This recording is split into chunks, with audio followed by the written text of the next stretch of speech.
She screamed at my daughter in front of an entire line of kids, told her she didn't belong here, and then called the police on me without knowing I am the chief of police in this town.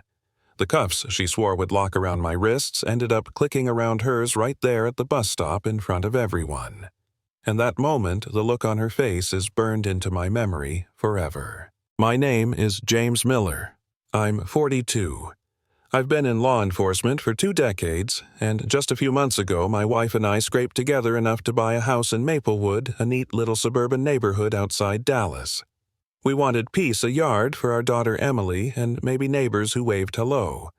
What we didn't realize was that Maplewood came with a self-appointed tyrant, a woman named Karen, who walked around like she owned every square inch of pavement. The first week I noticed her flyers taped to doors, rules about lawn height, trash bins, the appearance of vehicles. They weren't official, no HOA seal, just Word documents she printed out and signed with her own name, President Maplewood HOA. But Maplewood didn't even have an HOA. I knew that because I'd checked when we bought the house. Still, I let it slide.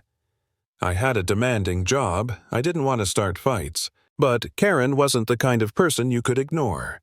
She thrived on attention, on cornering people, on making them feel small. And one morning, she picked the wrong target, my 9-year-old daughter. I parked across from the bus stop, sipping coffee, watching Emily step off with the other kids. Then I saw Karen, arms crossed, jaw tight, blocking the line like a guard dog. Her voice carried across the street. "Your family doesn't belong here. This neighborhood has rules." Emily froze, clutching her backpack strap so tight her knuckles went white.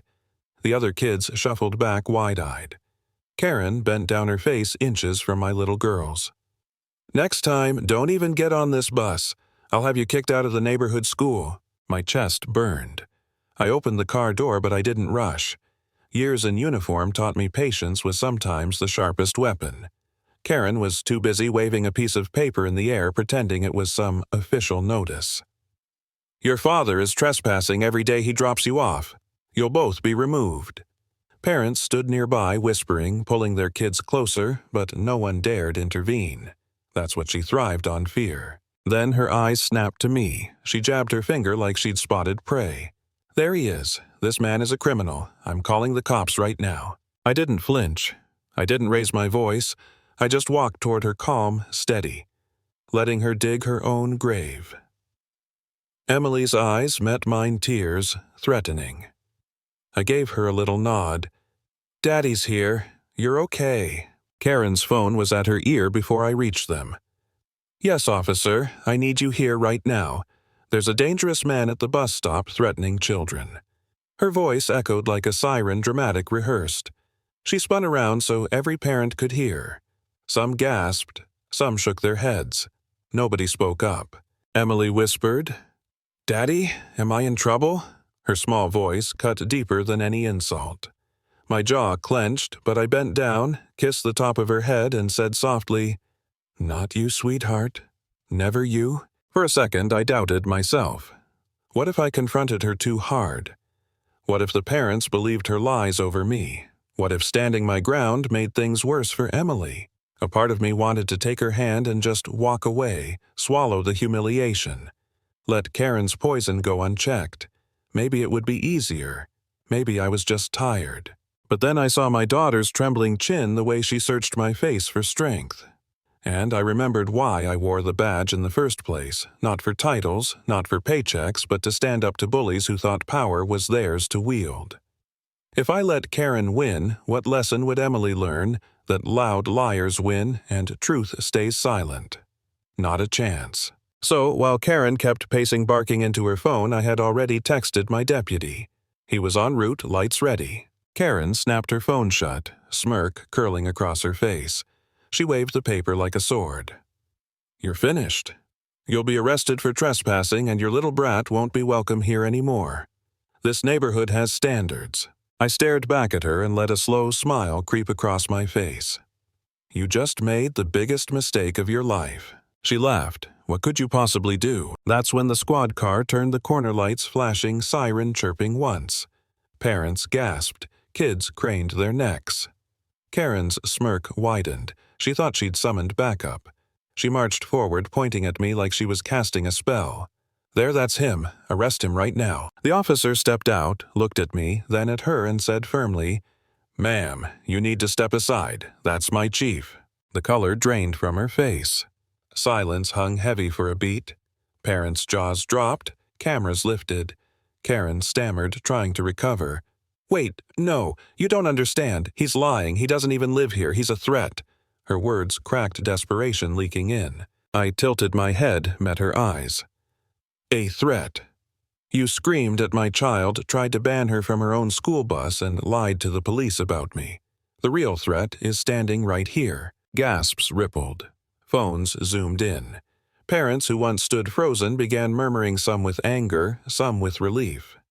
Someone muttered, "About time." Karen spun toward the cameras. "Stop filming. You can't film me without permission." My deputy pulled out his notepad. "Ma'am, you filed a false police report. That's a crime. Harassing a minor." "Another crime." Karen's face twisted, panic setting in.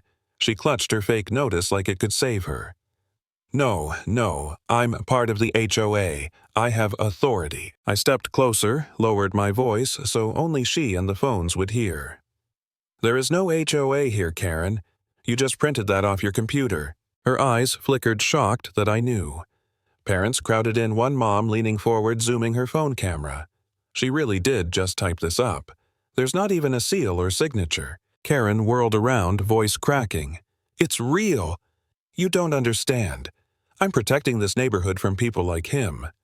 Her finger jabbed at me again, but it was weaker now, trembling. I crouched beside Emily, brushed her hair back. "Sweetheart, remember what I told you? Bullies always yell the loudest before they fall silent." She nodded, a small smile breaking through, and that gave me the strength to stand tall again. My deputy took the paper, scanned it, shook his head. "This isn't legal. This is fraud. And impersonating law enforcement on the phone." "That's serious," Karen whispered. "No, you can't arrest me. I was just trying to keep things the way they should be." I folded my arms. "The way you think they should be. But this neighborhood doesn't answer to you, and neither do I." Murmurs rose into agreement. Fear that once kept people silent melted away. Parents nodded, one even called out. Finally, someone stood up to her. Karen's cheeks flushed crimson. She looked around for allies and found none. My deputy stepped forward, cuffs in hand. Her bravado cracked. She stumbled back, clutching her handbag. "Wait, no, not in front of them. I'm respected here. I run the neighborhood watch." "Ma'am," the deputy said, voice like steel. "You're under investigation for filing a false report and harassment of a minor." "Step forward." Phones rose higher, recording every second. Parents whispered, some chuckled. Emily tugged my sleeve.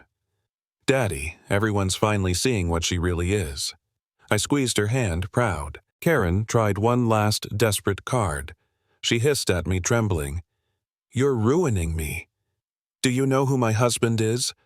He's on the city council. He'll destroy your career." I leaned in, my voice low, calm, but clear enough for every microphone and camera. "Then he already knows who I am, Karen. I don't scare easy, and I don't tolerate anyone hurting kids, especially mine." Her knees buckled. The deputy pulled her wrists behind her back. The metallic click of cuffs echoed. For a heartbeat, silence. Then cheers swelled, parents clapping, kids smiling, justice alive in real time. Karen screamed as she was led to the cruiser. "You can't do this. I'm the victim." But nobody believed her anymore.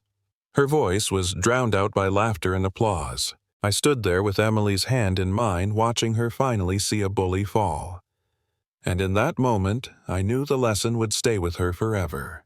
Because bullies only win when we let them, and silence is their greatest weapon.